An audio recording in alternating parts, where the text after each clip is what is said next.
Cytoplasm कहाँ होता है? Nature and occurrence. तो बायोलॉजी का ये तीसरा वीडियो का लेक्चर्स है, ध्यान से सुनिए।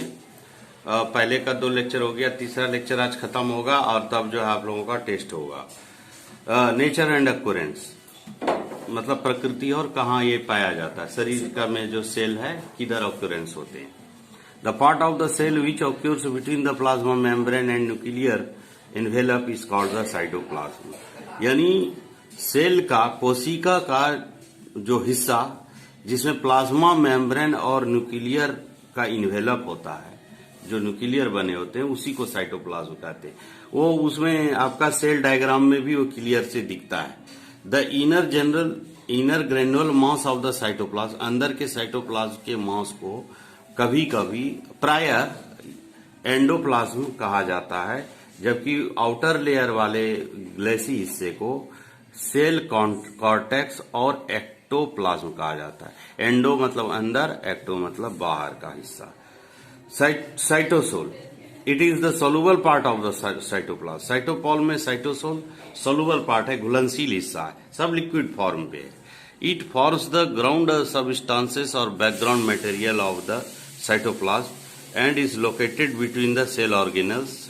साइटोसोल सेल ऑर्गेनल्स के बीच में अवस्थित रहती है। Cytosol contents a system of protein fibers called cytoskeleton. कुछ इसमें प्रोटीन फाइबर मौजूद होते हैं जिसको साइटोस्केलेटन कहते हैं, but otherwise appears transparent and structure is the electron microscope. Cytosol is about 90% of the water. देखिए, जब माइक्रोस्कोप से हम देखते हैं तो ये लगभग 90% पानी और फॉर्म ऑफ ए सॉल्यूशंस, पानी में इस सॉल्यूशंस के रूप में मौजूद होती है, विच contents all biochemicals of life, जिसमें जीवन के सारे बायोकेमिकल्स मौजूद रहते हैं, जैव रसायन मौजूद रहते हैं, यानी जिससे जीवन चलती है ऐसा रसायन साइटोप्लाज्म में मौजूद रहती है।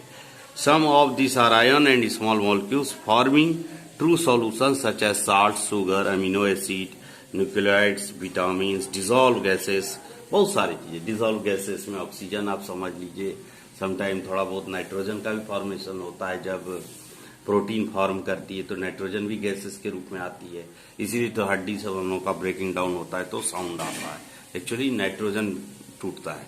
सच है साल्ट, शुगर, अमीनो, बहुत सारी चीज इसमें मिले रहते हैं, सब कुछ जेल के रूप में। कोलाइडिकल सॉल्यूशन में भी solution non viscous gel, viscous of an ectoplasm more gel like. कितना परसेंट क्या मिला रहता है इसमें? ऑक्सीजन 64% है, कार्बन 18 है, हाइड्रोजन 10% है, नाइट्रोजन 0.3% है। Trace element calcium, phosphorus, minerals, chlorine, ये सब मिनरल्स हैं।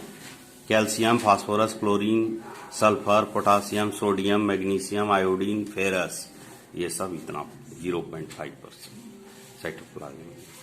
इतना हमारा शरीर के अंदर का हिस्सा। इसका काम क्या है? Acts as a store of vital chemicals, store करने का काम है वाइटल केमिकल्स, जैसे अमीनो एसिड। वाइटल से जीवन जीने के लिए हमें शक्ति मिलती है, एनर्जी मिलती है, जरूरी होती है। Acid, glucose, vitamin, ion, etc. It is the site of certain metabolic pathways such as glycolysis, synthesis of fatty acid, nucleotides and some amino acid also take place in the cytosol. Cytosol में ही ये सारी चीज का रास्ता तय होता है, एक जगह से दूसरे जगह जाने के लिए काम में आता है। Living cytoplasm is always in A state of movement. और जब भी ये जीवित साइटोप्लाज्म है, स्टेटमेंट मूवमेंट में है, मतलब गतिविधि में रहती है, एक जगह स्थिर नहीं रहती है, पूरे शरीर में एक जगह से दूसरी जगह। Cell organelles, cell organelles perform different function with the help of a various membrane bound organelles. It has the synthesise. क्या करता है ये देखिए, सेल ऑर्गेनेल सिंथेसाइज करने का मतलब जस्ट ए केमिकल रिएक्शन, तोड़ना, प्रोसेस करना, पद्धति में लाना। Substances, protein synthesise by, protein को राइबोसोम सिंथेसाइज करती है। याद रखिएगा, क्वेश्चन आता है who synthesise the ribosome protein, तो आपको तुरंत बताना है राइबोसोम सिंथेसाइज करती है।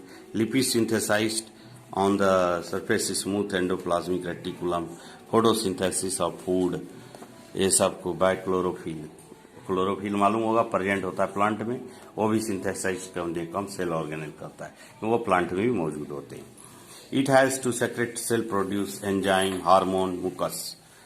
एंजाइम्स, हार्मोन्स, मुकस, ये तीनों ही ये सेल को प्रोडक्ट करने में फायदा होती है, खाना को डाइजेस्ट करके भोजन को कैरी फॉरवर्ड करने में। It has a generate energy, और ये भी एनर्जी को जनरेट करती है। एंडोप्लाज्मिक रेटिकुलम, ये देखिए फोटो है एंडोप्लाज्मिक रेटिकुलम का, कैसा फोटो है, सेल है, सेल का हिस्सा में निकाला, बहुत ट्यूब निकला हुआ है, इसी के अंदर से भोजन अंदर जाता है एनर्जी के रूप में, एटीपी के रूप में। Nature of presence, inside the cell there exist a membrane network enclosing a fluid fielded which almost fills up the intercellular cavity.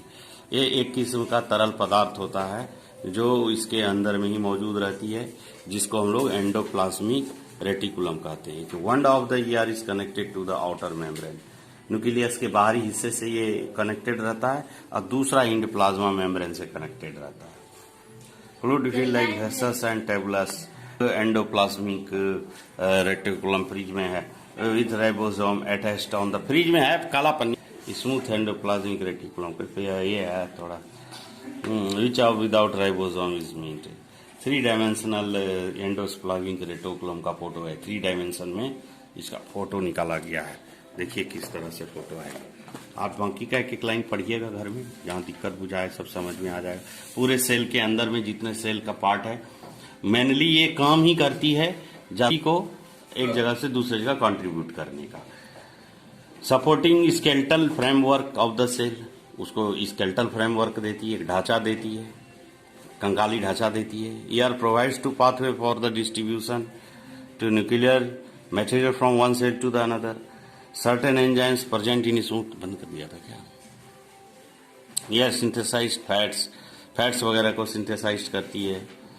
Rough year the concern with the transport, protein को भी एक तरह से दूसरे जगह ट्रांसपोर्ट करती है, ले जाती है। Special function of endoplasmic reticulum में देखिए क्या क्या है। डिटॉक्सिफिकेशन करती है। डिटॉक्सिफिकेशन मतलब जब केमिकल रिएक्शन होते हैं शरीर के अंदर, तो बहुत ज़्यादा टॉक्सिक पदार्थ भी निकलते हैं।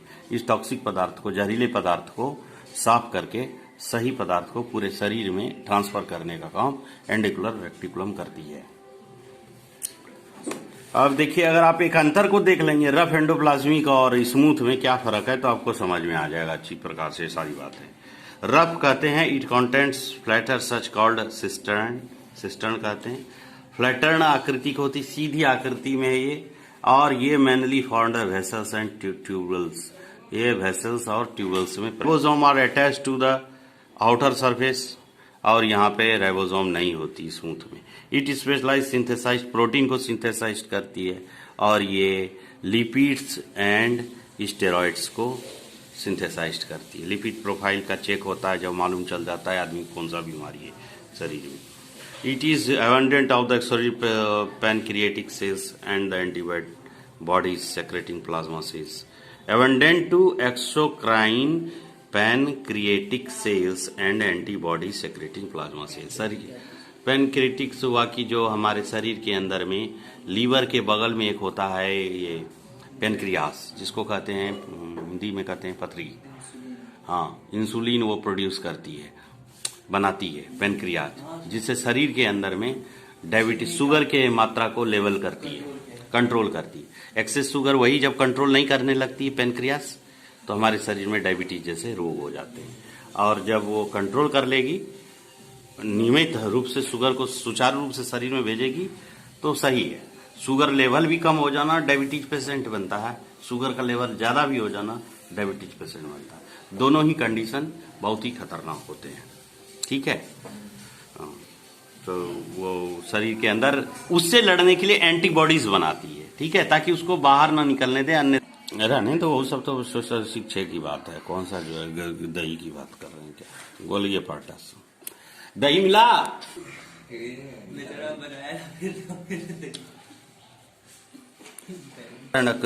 Golgi apparatus concentrated. देखिए फोटो है गोल्गी अपार्टस का ग्रोइंग, सब बॉडी के पार्ट का एक एक सेल के हिस्से को यहाँ दिखाया गया है। गोल्गी बॉडी, इसका मेन फंक्शन क्या है उसको समझते हैं हम लोग। The main function of Golgi apparatus is secretary, secretary मतलब सेक्रेट करना, मतलब जूस को बाहर निकालना। जूस मतलब क्या कि एप्पल जूस नहीं, ऐसा कि बॉडी के अंदर जो लिपिड प्रोफाइल है उसको सेक्रेटिंग करना, मतलब लिक्विड को बाहर निकाल करके और एनर्जी को ठेलना आगे की ओर, कंप्रेस्ड करना। Golgi apparatus acts as a way station, रास्ता है, ये एक रास्ता है, वे स्टेशन है, ठहराव है of assembly area of the storage. Assembly area मतलब जहां पर ये सारे चीज बनते हैं। क्या क्या बनते हैं हमारे शरीर में? एनर्जी, एटीपी बनते हैं, ग्लूकोज बनते हैं, मिनरल, जो जो चीज, कैल्शियम है, फास्फोरस है, वो सारी चीज भोजन से हमको मिलती है। इसको प्रोसेसिंग करते हैं और पैकेजिंग का भी काम यही करती है। Secretions, it packages material synthesized in the cell and dispatched from either the intercellular targets such as plasma membrane and lysosome और एक्स्ट्रा सेलुलर टारगेट्स, ये सब इसी जगह को बेचती है। और जब एक्सेस हो जाती है तो ज्यादातर जो मतलब खतरनाक सेल होता है, जो मतलब मृत सेल हो जाता है, उसको लाइसोसोम में ठेल देती है। इट लाइसोसोम आपको मालूम ही होगा कि इसको सुसाइड बैग भी कहते हैं, बात याद रखना, आत्महत्या की थैली कहते हैं।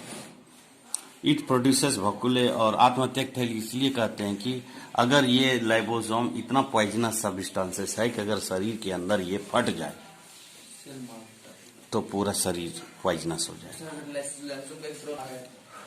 ऐसा कुछ नहीं होता। गिव देयर ऑयल, क्या it produces vacuolar secretory pigment, milk, ये सभी। Golgi apparatus is also involve in the synthesize. Lysosome, main बात आती है लाइसोसोम के बारे में अभी जिक्र कर रहे थे। देखिए लाइसोसोम क्या है, नेचर एंड लाइसोसोम और सिंपल टीनी स्फेरिकल से लाइक छोटा सा गोलीय स्ट्रक्चर होता है, evenly distributed in the cytoplasm. कभी कभी ये साइटोप्लाज्म के पास में ही पाया जाता है। Each lysosome is a small vessel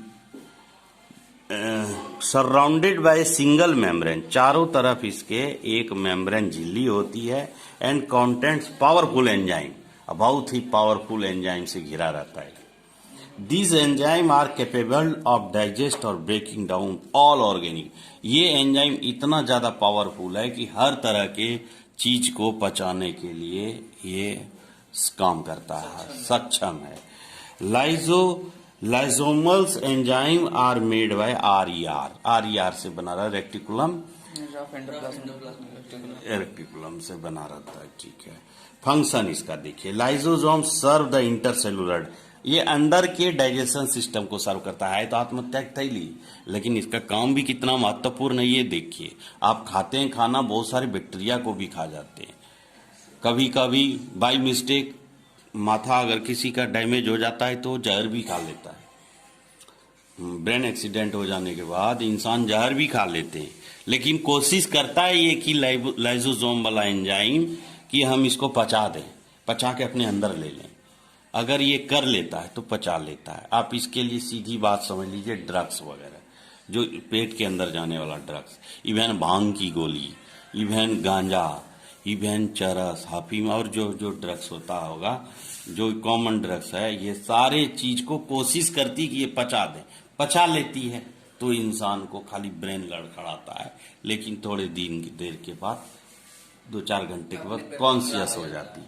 लेकिन यही ओवरडोजेज उसका ब्रेन फेल हो सकता है। एक्सेस भांग को भी खाने से ब्रेन डैमेज हो सकता है, पागल हो सकता है, क्योंकि उसका दिमाग कुछ भी सुनने लायक नहीं रहे, और एक समय ऐसा हो जाएगा कि शरीर का कोई भी तंत्र काम नहीं करता है। लेकिन ये पहले हमारा शरीर, इवन लीवर का भी काम और भी महत्वपूर्ण है। ये कितना भी डैमेज हो, कोशिश करती कि हम अपने पे आ जाएं, पहले अपने आप को खुद ही ठीक करने का प्रयास करती, नहीं कर पाती तो इंसान दुनिया छोड़ देती है। इसीलिए इसको डाइजेस्टिव बैग भी कहते हैं, याद रखिएगा। है तो सुसाइड बैग, लेकिन कहते हैं हाँ डाइजेस्टिव बैग। दे डिस्ट्रॉय, वो ध्वस्त कर देती है, any foreign material. Foreign material से मतलब विदेशी मटेरियल से नहीं तात्पर्य, मतलब जो चीज हमको नहीं खाना चाहिए वो चीज हम खा रहे हैं, तो फॉरेन मटेरियल हुआ स्टोमक के। जो चीज गाय भैंस कुत्ता नहीं खाता और वो चीज हम खा रहे हैं, एग्जाम्पल जैसे दारू पी रहे हैं, तो दारू आप कुत्ता को दीजिएगा नहीं, एक कुत्ता को भी आदत लगा दिया था, एक आदमी था, हम देखे हैं, वो कुत्ता को भी दे देता था मटन का हड्डी के साथ दारू को, वो भी चाट ले, कोल्ड ड्रिंक्स में मिला फुल टाइट मटन लेकिन ये सब इंसान को नहीं करना चाहिए। लेकिन इंसान थोड़ा सा क्या होता है कि ब्रेन थोड़ा अप टू डेट नहीं होता हो जाता है, इसके लिए थोड़ा थोड़ा कर लेता है, लेकिन नहीं करना चाहिए, जिसके कारण आप आए दिन इंसिडेंट देखते हैं। लेकिन फॉरेन मटेरियल से आप समझिए ऐसा मटेरियल जो हमारे शरीर को जरूरत नहीं है, हमें चाहिए भोजन जो न्यूट्रिशन जिससे मिले, इससे न्यूट्रिशन नहीं मिलती है बल्कि इससे बीमारी फैलती है। विच एंटर द सेल में जब ये एंटर करता है, और भी देखिए जैसे बैक्टीरिया और वायरस भी कभी कभी मच्छर काट लेता है आपको, काटने के साथ तो आपका खून तो सक करता है, चूसता है, लेकिन साथ साथ वो अपने मुंह के ही अंदर जो लार्वा मौजूद होता है वो भी छोड़ देता है, इंजेक्ट कर देता है डालने के समय। तब कभी कभी आपको बीमार हो जाते हैं, मलेरिया हो जाता है, तो शरीर आपका लड़ता है, पहले कोशिश करता है। बहुत सारे तो ऐसी छोटे मोटे बीमारी हैं कि मच्छर काटने से जो होते हैं पता नहीं चलता है आपको। डेयरी वायरस से होता है बीमारी, लेकिन पता भी, सर्दी वगैरह वायरस से होता है आपको, जो इन्फेक्शन से दूसरे को फैलता है तो वायरल इन्फेक्शन कहते हैं। The protect the cell from bacterial, तो ऐसी स्थिति में हमारे कोशिका को बचाता है इस बैक्टीरिया से। Lysosome also remove the worn out and poorly working cell, कोई शरीर के अंदर काम नहीं करता है, कोई कोशिका मर गया है, फालतू है, बाहर निकाल देता है। हाँ, नहीं, जरूरत नहीं है आपका शरीर में, आप बाहर जाइए। Cellular organelles by digesting them to, और उसको पचा करके बाहर निकाल देती। बाहर निकालती मतलब क्या, शरीर के अंदर छेद करके बाहर ठेल देती है साली, उसको सेल को ही पचा देती है। एंड देयर न्यू रिप्लेसमेंट, उसके जगह नया सेल को बना दिया, जो मालूम है exciting cell produce a new cell. In this way, ऐसी स्थिति में they remove the cell debris and are also known as demolition squad, scavengers and cellular housekeeper. देखिए सब स्कैवेंजर आप खास तौर से जानते हैं, जो मरे हुए ही वस्तु को खाता है, जैसे कि चील, गिद्ध वगैरह होते हैं। वो क्या करता है, जो भी आपका देखते होंगे कुत्ता मर जाता है, स्मेल करता है, कुछ दिन बैक्टीरिया बाहर आते हैं, वायरस आते हैं, तो कुछ तो वो खा करके उसको डायरेक्ट डाइजेस्ट कर देता है, अब कुछ ऑटोमेटिक हमारे नाक के द्वारा अंदर जब चले जाते हैं सांस में, तो हम क्या करेंगे, सांस के अंदर तो घुस गया, उसका स्मेल घुसा मतलब वो मैटर है, ऑक्युपाइज स्पेस एंड हैज मास है वो बैक्टीरिया में, तभी तो स्मेल आया, नहीं तो ऐसे तो स्मेल नहीं आ रहा था। स्मेल क्यों आया कि उसके शरीर के दुर्गंध होने के, सड़ने के बाद मौजूद बैक्टीरिया नाक से अंदर गया हमारे, कुछ तो वो तो डायरेक्ट डाइजेस्ट कर दे रहा है वो लोग, लेकिन जो हम लोग इनडायरेक्टली ले रहे हैं नाक के अंदर, तो बहुत सारे बैक्टीरिया जा रहे हैं। कुछ तो नाक का बाल छानता है, लेकिन सब कोई नहीं छान पाता है, वो बहुत स्मॉल पार्टिकल है जो दिखाई नहीं देता है, वो शरीर के अंदर चला जाता है, फिर उसको मार करके ठीक कर देता है हमारा suicide bag. 10 lysosome form a kind of garbage disposal system, और इस तरह से आप कह सकते हैं कि जो हमारे शरीर के अंदर लाइसोसोम है, ये गार्बेज को डिस्पोजल का काम करता है, यानी कि बाहर ठेलने का, कचड़े को बाहर निकालने का काम करता है। यानी कि जिस तरह से वाटर ट्रीटमेंट प्लांट आप लगाते हैं कंपनी में, कंपनी के गंदगी को साफ करके शुद्ध पानी ले लेते हैं, ठीक उसी तरह से शरीर के अंदर मौजूद गंदगी को साफ करने का काम ये करती है। During breakdown of cell structure, when the cell gets damage, जब ये सेल बनने के समय सेल कुछ मर भी जाते हैं, तो लाइसोसोम में ब्रस्ट उसको फाड़ देता है, तोड़ देता है, burst and the enzymes eat up, और एंजाइम उसको खा जाता है। अरे ये लाइन कर देंगे, एंजाइम को खा जाता है उसका सेल, देयरफॉर इसके लिए हम इसको lysosome are also known as suicide bag of cell, ये सेल का सुसाइड बैग कहलाता है, ये भी याद रखना, ठीक है। सेल का सुसाइड बैग, सेल मरा तो वहीं गया, थैली में ही गया। माइटोकॉन्ड्रिया को पावर हाउस ऑफ फूड, नहीं ये पावर हाउस है, पावर हाउस ऑफ सेल है, क्योंकि ये पूरे शरीर, ये एनर्जी को अंदर रखता है और पूरे शरीर को प्रोवाइड करता है। माइटोकॉन्ड्रिया, एटीपी एंडोसाइन्स triphosphate, adenosine triphosphate, leucoplast, chromoplast. Chromoplast और क्रोमोप्लास्ट में अंतर देखिए, क्रोमोप्लास्ट आप देख ही रहे हैं, प्लांट सेल्स के हैं ये। Nature occurrence, chloroplast are present in green algae higher plants. Leucoplast chromoplast में अंतर क्या है? दे आर कलरलेस होते हैं, the range of bright reddish in colour होते हैं, क्रोमोप्लास्ट कहते हैं। सिलेंड्रिकल राउंड इन शेप होते हैं, रेगुलर इन शेप होते हैं। और ये फिर भी आप यहाँ पे भी देख सकते हैं कि माइटोकॉन्ड्रिया और क्रोमोप्लास्ट में भी कुछ अंतर होता है। पढ़िएगा, सब अंतर को आपको समझ में आ जाएगा अच्छी तरह से। एक एक लाइन लिखा हुआ है, they consume O2 and liberate CO2, they consume CO2 and liberate O2, they perform oxidation of food, they synthesised photosynthesis. Food को ऑक्सीडेशन करती है, ये सिंथेसाइज्ड करती है। फिर वैक्यूले है, फिर पेरिऑक्सीसोम्स है, अब मैं कुछ सेंट्रोसोम है। Centrosome animal cell. जो मुख्य बात यहाँ जो उभर कर सामने आ रही है, ये है एनिमल सेल और प्लांट सेल में क्या अंतर है। एनिमल सेल जनरली स्मॉल होता है, छोटा होता है, प्लांट सेल के बनस्पत। सेल वॉल नहीं होते हैं एनिमल सेल में, एब्सेंट होता है। प्लाज्मा मेम्ब्रेन और plant cell surround rigid cell wall, cellulose का ये सेल वॉल बना होता है। Except the protozoan Euglena, no animal cell process plastids. यानी प्रोटोजोन यूगिलिना के अलावा कोई एनिमल सेल प्लास्टिड को कैरी फॉरवर्ड नहीं करता। यहाँ प्लास्टिड्स आर प्रेजेंट रहते हैं। Vacuoles in animal cell are many small and temporal, ज्यादा होते हैं। Most natural plant cell have a permanent and large central cell vacuole. Animal cell have a single highly complex and Golgi apparatus. Plant cell have many simpler and Golgi apparatus. Animal cells have centrosome and centroid soul. Plant cell lack centrosome. ये सब इसमें available नहीं रहते। अब ये सारी बातें हो जाती है। इसके अलावा आप इसको ऑब्जेक्टिव टाइप को पढ़िएगा, और ये मैं इसका ये objective type multiple choice question answer जो है, हाँ, रफ ER कंटेंट क्या क्या नहीं, हम इसमें हमको सब क्वेश्चन आंसर आ जाएगा आपका, सारे क्वेश्चन।